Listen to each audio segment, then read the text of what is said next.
అదే ఆశ్చర్యంగా ఉంది. ఎన్ఫోర్స్మెంట్ డైరెక్టరేట్ మొదలు పెడితే కూసాలు కదులుతాయి. కానీ జవహర్ గారు, ఈ విషయంలో ఇంత పెద్ద స్కాము, ఇది మొత్తం రాష్ట్రాన్ని నిలువున దోచేసిన అతిపెద్ద స్కాముల్లో ఇదొకటి.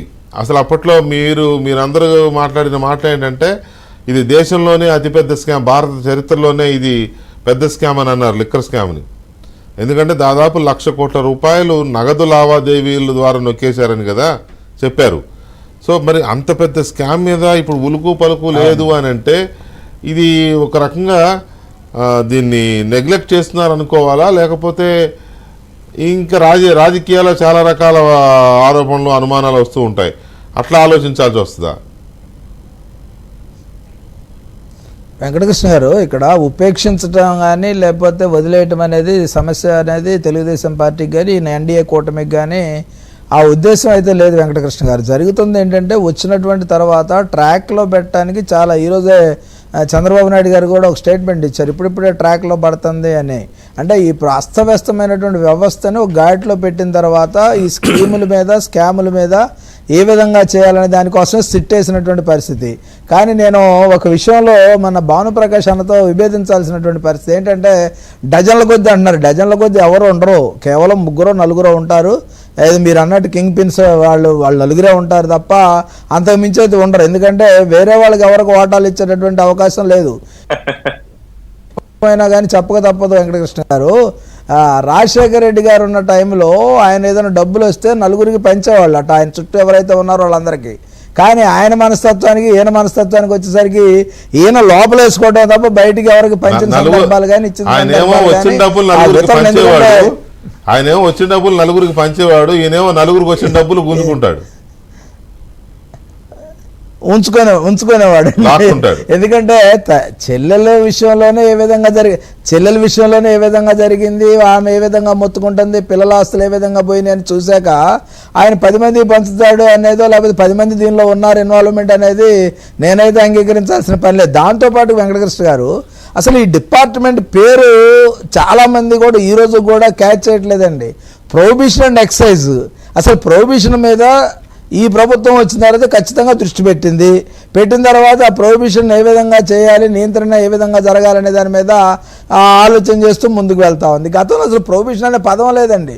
నవోదయం కార్యక్రమం పెట్టి 10 జిల్లాల్లో నవోదయం ద్వారా ఎక్కడా కూడా సారా లేకుండా చేసి 10 జిల్లాలను చేసినటువంటి చరిత్ర తెలుగుదేశం పార్టీది గతంలో ఏదైతే 14-19 మధ్యలో.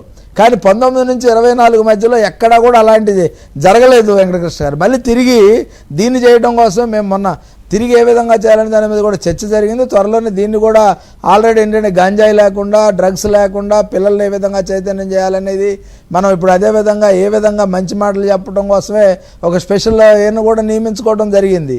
ఈరోజు ప్రొహిబిషన్ మీద ఖచ్చితంగా దృష్టి పెట్టాలి. అదేవిధంగా గాడిలో లేని వ్యవస్థ ఏదైతే ఉందో సర్ఫ్ గిర్ఫ్ ఇవన్నిటిని కూడా మళ్ళీ తిరిగి మెర్జ్ చేసి నియంత్రణ, పర్యవేక్షణ 2 కూడా జరగడానికి పూర్తి స్థాయిలో మేము చేస్తూ ఉన్నాం. అదేవిధంగా ఇప్పుడు 30,000 కోట్ల పైగా ఉన్నదాన్ని సిట్ వేసిన తర్వాత సిట్ కూడా కాలమరిపిని పెట్టి ఇమీడియట్గా దానికి యాక్షన్లోకి వస్తే ప్రజల విశ్వాసం, అదేవిధంగా జరిగినటువంటి నష్టం, ఈ రాష్ట్రానికి దగ్గర దోచుకున్నటువంటి డబ్బు తిరిగి రప్పించడానికి మనం ప్రయత్నం చేస్తే ప్రజలు విశ్వసిస్తారనేదే నాకు అభిప్రాయం. కాదు, ఇప్పటి వరకు సిట్ ద్వారా తేల్చింది ఏమన్నా ఉందా అండి?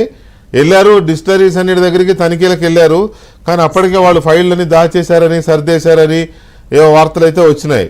సిట్ ఏమైనా తేల్చింది, సాధించింది ఏమన్నా ఉందా? అదే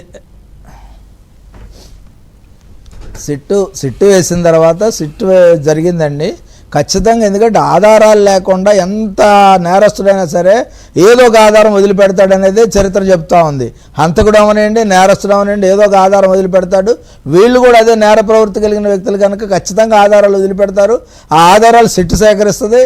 అందులో సిట్టుకు కూడా మంచి ఆఫీసర్స్ను ఏరుకొని వేయటం జరిగింది. కాబట్టి ఖచ్చితంగా జగన్మోహన్ రెడ్డి ఈ ఏదైతే ఈ స్కామ్కు సంబంధించి ఉన్నాయో అన్ని అంశాలు అతి త్వరలో బయటకు వస్తాయండి. దానిలో ఎటువంటి అనుమానం కూడా ఎవరికి అక్కర్లా. లేట్ అయిందని నేను ఐ అగ్రీడ్. ఎందుకంటే దాన్ని ఎవరు కూడా కాదనలేదు. ఇప్పుడు వేయటం లేట్ అయ్యి ఉండొచ్చు, కానీ వచ్చిన తర్వాత ఖచ్చితంగా చర్యలు ఉంటాయి.